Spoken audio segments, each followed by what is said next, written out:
దేవుడికి ఇష్టం లేని దాన్ని నేను కోరుకుంటున్నానేంటి? దేవుడు నాకు అవసరం లేదు అనుకున్న దాన్ని నాకు అవసరమని నేను అంటున్నానేంటి?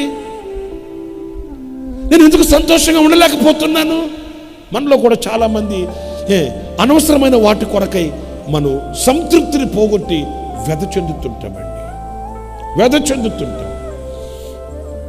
అనేక విషయాలలో దేవుడికి ఇష్టమా అని అనుకోము, నాకు ఇష్టం అనుకుంటాము.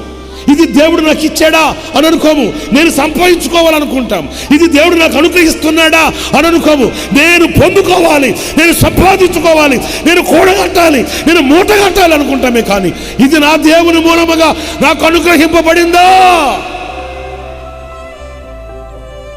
నా ప్రియ సహోదరులారా, దేవునికి ఇష్టం లేనిది లోకంలో ఎంత ఘనమైనది అయినప్పటికీ కూడా అది మనకు ఆశీర్వాదం.